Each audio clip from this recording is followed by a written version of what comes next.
ចាបងប្អូនដាក់ឆ្នាំងមករួចហើយចាក់ខ្យងចូលសម្រាប់ខ្យងនេះគឺនេះខ្ញុំចំហុយចា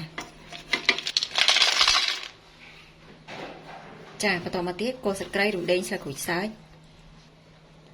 ចាម្សៅស៊ុបបន្តិចមកដើម្បីឲ្យមានជាតិបន្តមកទៀតខ្ញុំបើកភ្លើងបងប្អូនបាច់ចាំប្រើទឹកទេណាចា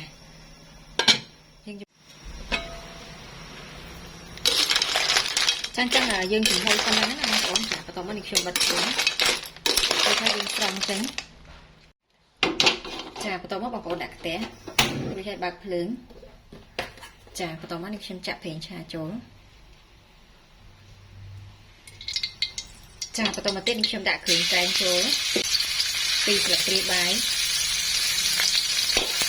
ចាឆាសក់ចាបន្តមកទៀតអំបិលបន្តិចស្ករបន្តិចប៊ីចេងបន្តិចទឹកត្រីបន្តិចឆាសក់ហ្នឹង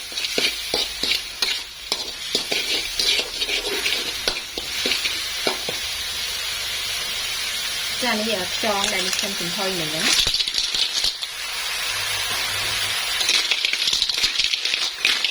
សក់ណា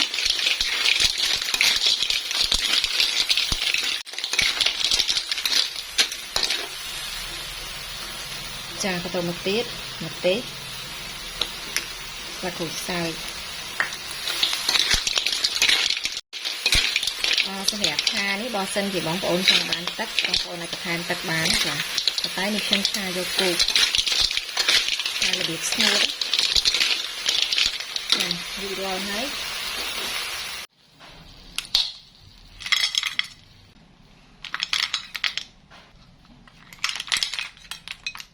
ចារួចរាល់ហើយយើងបន្ថែមម្ទេសហើយស្លឹកក្រូចចានេះខ្យងឆាកែងបងប្អូនរួចរាល់ហើយសម្រាប់រសជាតិបងប្អូនភ្លក់តាមចំណង់ចំណូលចិត្តណាចាអញ្ចឹងសម្រាប់វីដេអូគឺមានតែប៉ុណ្្នឹងទេចាអរគុណជម្រាបលាបាយបាយ